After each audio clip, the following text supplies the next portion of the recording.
I love movies from this genre a lot, but I also loved the retro aspect to it so much, the look of it and the production design of it.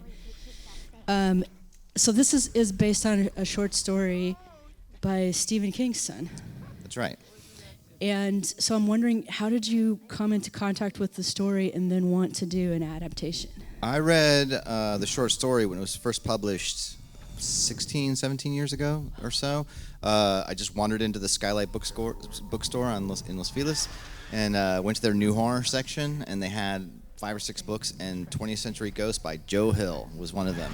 And he published at that time under that name, and still publishes under that name, but had no idea he was Stephen King's son. Nobody did. He was very insistent on making his own name before anyone knew who he was or who he was related to. So I read the first short story called Best New Horror. I remember opening the book and thinking, boy, this guy is brave, calling his first piece of fiction, horror fiction, Best New Horror. Better be good. And it was great. And so I bought the book and I read it all, and The Black Phone was one of the short stories in it. And I thought about it since then as a great idea, just a great concept for a film.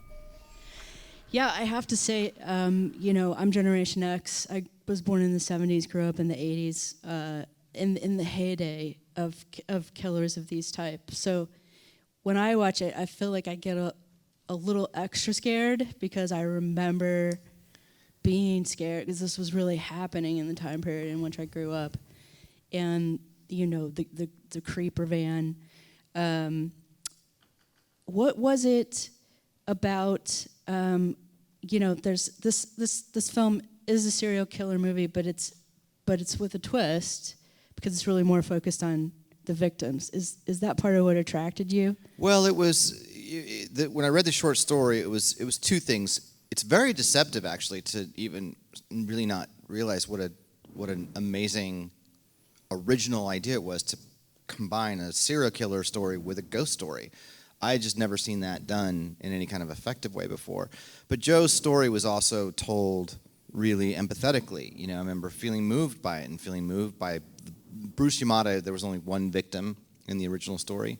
Wasn't set in the 70s, but just empathy for him, empathy for the Finney character, and it took me so long to come around to turn it into a screenplay, because I didn't really know how. It was kind of like the second act of a movie at best. And so the idea of expanding it really, and just gets to the 70s comment, the idea came to me when I was stepping off, the process of stepping off of directing the Doctor Strange sequel. And I had been in therapy for 3 years, mostly dealing with the violence from my childhood, and I just lived in a violent neighborhood like this, kind of a working class neighborhood, and a lot of violence in my household, and that whole era, and just that whole feeling, especially in North Denver. Ted Bundy had just come through Colorado, killing a bunch of women, and escaped. The Manson murders had happened. We were all talking about that in elementary school and middle school, and I mean, my next door neighbor, my friend from school, knocked on my door when I was 9, and I answered it. It was at night, and he was crying, and he said, somebody murdered my mom. And his mother had been abducted and raped and wrapped in phone cord, and thrown in the local lake. So it's like the neighborhood that I lived in was just that fear. And Halloween had just come out in I think 1977. So it was just like the idea of the hidden killer who can snatch you and take your life was a very real thing for kids at that time. It was, and it's wild because it feels like in the 70s these killers were present, but they were not being caught. And then in the 1980s, when Gacy happened, then they actually started being caught. Because I think in the 70s, a lot of people were not reporting that they were assaulted by these killers, so it was very hard to catch them because people, especially in the Midwest, were really ashamed of having been attacked by pedophiles. And it seems like it all came to a head, so that really made sense to me in this film, that they're all very confused about how to get this guy. Yeah, because they didn't understand. Ted Bundy was very instrumental in helping the FBI understand criminal profiling. Was basically invented by the head of the FBI at the time, who was the only person Ted Bundy would speak to and ultimately confessed all of his crimes to. But he helped him catch the Green River Killer, which is what the novel Silence of the Lambs was really based on. So it all started to kind of open up at that time. But yeah, the concept of the serial killer was just beginning to be understood at that time in the late 70s. So let's talk about your incredible cast. You've got Ethan Hawke. Was he someone that you thought of when you were getting ready to cast this? Well, apparently, yeah. I mean, was he top of the list, or was he? Well, he's the only person I offered the role to, but I didn't write it with him in mind. You know, it was written. The Joe's short story, the killer. He's not called the grabber. Very much based on John Wayne Gacy. He was a clown in the short story. He was fat. You know, and so it was very obviously an homage to Gacy, and we adapted the script that way. And Joe Hill was the first person to read the script because anytime that I work on adaptations of material, I'm very respectful and want the approval of whoever wrote the source material. And Joe said, and it had just come out, and he's like, "Can't be a clown. You got to get rid of that." And it was his idea to make him a magician, which I thought was a great idea. And in the script that we wrote, again, he didn't have masks in the short story, but I liked the idea of him having a mask. And in the script, I think he just had like an antique leather devil mask, looked like a devil painted on it, one with a smile, one with a frown, like a comedy tragedy mask. And that was it. And I knew that a lot of, if not all of the script the character was gonna be behind a mask. And my first thought was, I needed somebody with a really distinctive voice, was really how I jumped quickly to Ethan. Because I've always thought that his voice is remarkable. Nobody sounds like him, and the kind of range and multiple personalities that just exist, even when you're talking to him conversationally, I feel like when I'm talking to him, sometimes he has 5 different voices, ranging from high to really low and gravelly, and he just does a lot with it. And so I just thought, boy, he would bring a lot to this. And I called him, told him I had the script. He told me I don't really play villains. It's true. That's true, it didn't occur to me. And I remember him saying, "Look, I'll read it right away, but it will have to be some really." Jack Nicholson and The Shining shit. That's what he told me on the phone.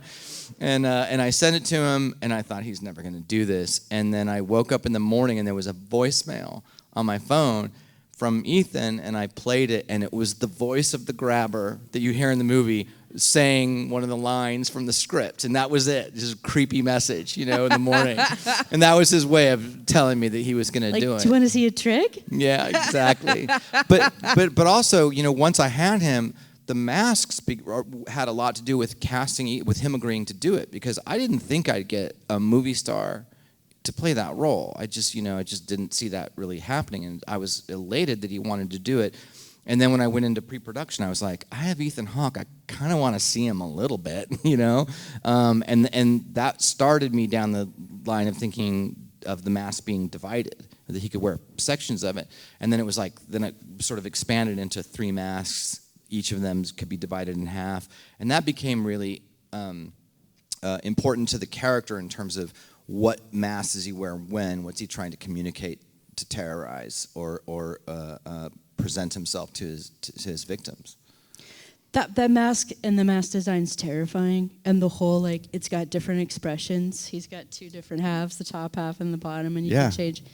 He can put on his naughty boy mask, or he can put on his everyday wear. I think I spent more time on that mask than anything in pre-production, because it also occurred to me while I was prepping it that there's no version of this movie where they don't use that as the main marketing feature.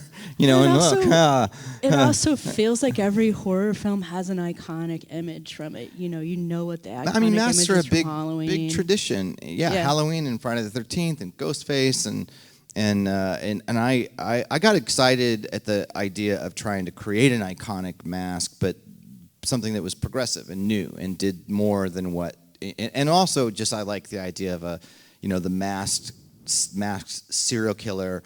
They're always silent, and this one's really chatty, you know. And I thought that was interesting too. So and the idea of the mask being something that allows him to converse and he always has either the white face paint on, like at the beginning in his magician garb, or he wears the mask, and somehow Ethan really, when he saw all the masks, I mean, he had a really visceral reaction to them, and said to me very shortly after that, he said, I think this is going to really free me up to do a lot more with the character, because I can let the mask do what the mask does, you know. And I think that I don't really understand what his process was in coming up with the complexity of that character and the way he speaks.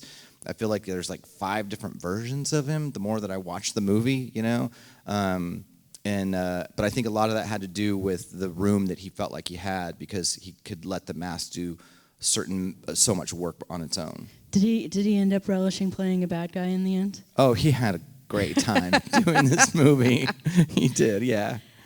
So what about the kids are so phenomenal. Your lead, I mean, when I saw him, I was like, this feels like when I saw Jodie Foster in Taxi Driver. He feels like such a discovery. He is a discovery. I mean, you know, both him and Madeline McGraw are. I feel like I got so lucky to have found both of them. Madeline, I found first. Her agent sent in the tape, and as soon as I saw it, she did the scene with the detectives in her audition tape, and I laughed so hard at the end of it. At the, you know, you dumb fucking fart knockers line. But her whole manner, I was just like, this just feels like this character. And then when I did callback auditions with her, it was like, she is Gwen. She really understood that character instinctively. And I think her performance, especially in the whipping scene, is spectacular. Finney was a much harder find. You know, I got nervous. I thought we were running out of time. I had seen hundreds of kids, and I just felt like the weight of the movie is on his shoulder, and on his shoulders. And when I saw his audition tape, he had never been in a feature film. I think he may have had a manager, but I think that he may, if I remember right, he was like in a public school audition, because they were pulling kids out of drama departments in schools and stuff like that, or just around the country. He was living in Texas at the time, and I did several callback auditions with him. And I just started to realize, wow, the reservoir of raw talent here is incredible. You know, because his ability to emotionally process every take that we would do, every scene, without overacting. It's in his eyes, it's in his face, every movement just feels so truthful. And you can't teach that. You can't direct that either. Like, I can talk to him about, this is what he's thinking in this scene, but then it's up to the actor to do that and to play that. And I just feel like he doesn't miss a beat. And that's a talent that most professional adult actors don't have, frankly. Yeah. I looked him up immediately, and I was like, I can't wait to see what this guy does. Yeah, I think he's going to have a big career. I think he's on For All Mankind, the Apple series now. I don't know what he's doing. I mean, I helped him get an agent. I helped him get him repped at WME, so I look out for any of the kids that I work out for. I always feel like, you know, the uncle who has to sort of make sure that they're all doing fine, you know. But I think he's going to have a big career. And then all the boys that played the victims, they were all so great. They were all so individual and specific. Was finding them a very difficult thing to do? Well, the Robin Ariano character was obviously really important to the movie. That's another one it took a long time to find. He had never done any on-camera work before, ever, Miguel. And he lives in Arizona, and found him through a drama program in a school. And he's, you know, he's got star quality too. He's so good in playing that character. The other ones, believe it or not, are locals in North Carolina where we shot. They're just so great. And what's impressive to me is that those conversations on the phone with the Bruce Yamada character, Griffin, who is the one who's upside down, you know, bent upside down. His voice. You only see him that one glimpse, but the conversation's amazing that he has with him. And the Paperboy, all 3 locals from North Carolina, and those conversations that they have are all single takes. either in camera, single takes, or in the case of Griffin, it's all, one audio, one take, and so the timing is not editorial. The timing is just, those kids just could feel how to do those scenes. The kids' performances felt so fresh. Like, it made me think of Bad News Bears, like the original Bad News Bears. High praise. Yeah, thank you. Just so, like, real kids. Yeah, and they are, And also had you worked with kids before on anything? A lot of kids. I made Sinister, The kids love making horror films, by the way. It's really? like Halloween every day, Yeah, they love it. Halloween's a kid's holiday. And they love, especially the kids who got to put slashes on their face and blood on their shirts and stuff like that. They really, they all cried when they left. But they have such a good time doing this. And it was the same way on Sinister. Lulu Wilson, has a huge career now and was in Mike Flanagan's show, Haunting of Hill House. I discovered her when she was 6, and put her through a lot in her first horror film, and they just have a blast. They love it. They love doing it. Yeah. Could you talk a little bit about the work you did with your DP, finding the look for the film, the quality of the way that it's shot and the lighting? Yeah, Brett is. I can't even pronounce his last name. I mess it up every time I try to say it. But Brett shot Ready or Not, and that was I noticed the lighting and the camera work when I saw that film. So I looked him up, and I was really admired the work that he did on that. And then he just shot Scream and shot episode 4 of Stranger Things, which is incredible. That 4th episode of the new season is amazing. So he's done, he really likes the genre, and he was a great partner in this because I told him that I like to be really prepared, and so we and he does too. So we shot listed or storyboarded every single shot in the movie. Before we started principal photography. So it was I just knew that basement, so much time in that basement could quickly become very redundant. And so finding a visual idea, visual design for how to shoot that space, how to increase the camera movement, but to always justify the camera movement. There's a lot of precision work. And the only way that we could do that in the 33-day schedule that we had, which is short, was to be super prepared. But also, what allowed us to do it was that when in the scenes with the grabber with Ethan, I really wanted to have faith in the writing and the acting. So there's no real fancy camera work in any of those scenes. It's just kind of told from their points of view, mainly Finney's point of view, and I think that was a good directorial choice to not get in the way of what they're saying, what's in their face, what's on Finney's face in particular, and what he's feeling in those scenes. I just feel like this was such an immersive experience. Like, you get into it, I assume we're brought in because of the music, because of the production design, because of the look of it. For you, how is it to create? How do you think of creating? Like, I want to create a movie where people feels like they're in the 70s. This is the time period, and we're in it. It's not going to be like fake crappy wigs that take people out of it. That's a good question. I mean, I had a really good partner in Patty Podesta, my production designer. I'd worked with her on the pilot for Snowpiercer that I did, and I had a really good way of communicating with her. And what I really wanted to do was not fetishize the 70s. I definitely didn't want to be nostalgic about any part of that era. And, that seems to be the thing that you do when you've got middle school kids, in the 80s or the 70s.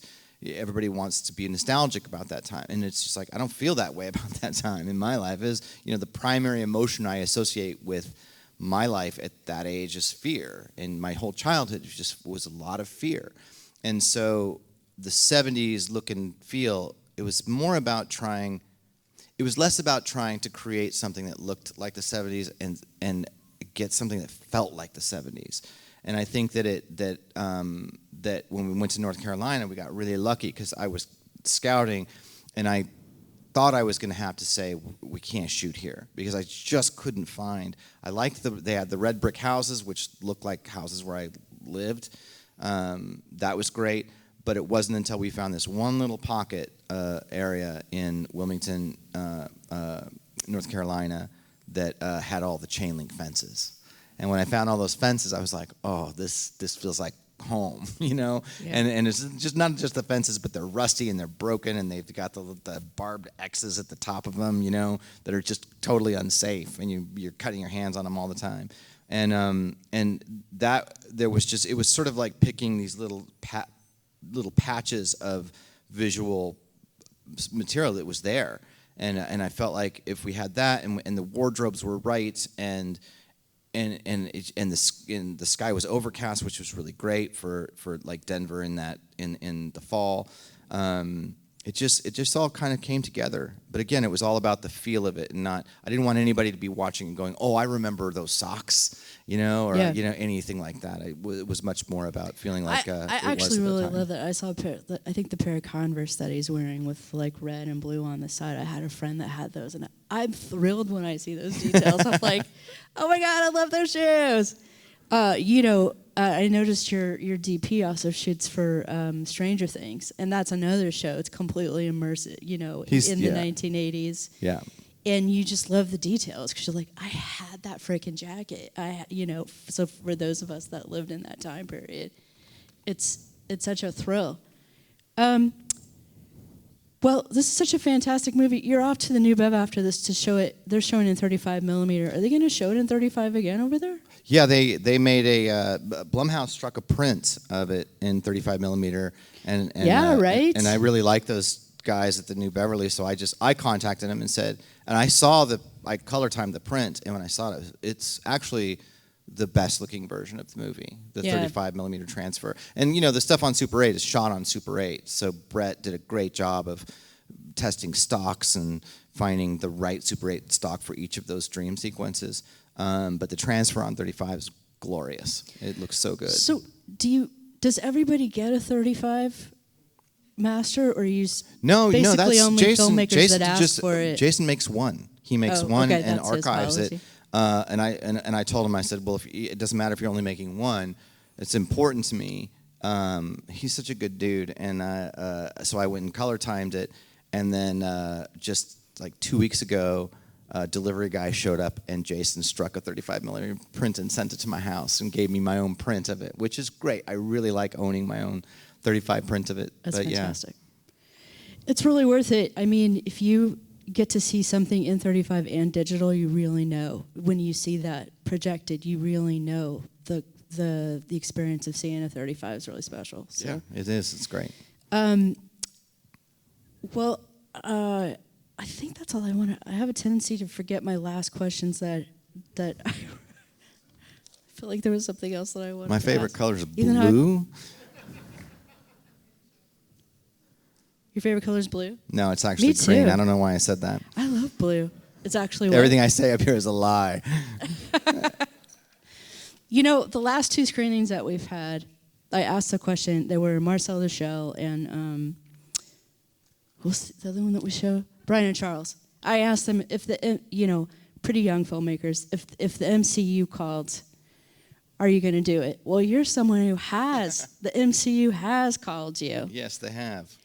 What's the difference between making a film like this and making a film for Marvel?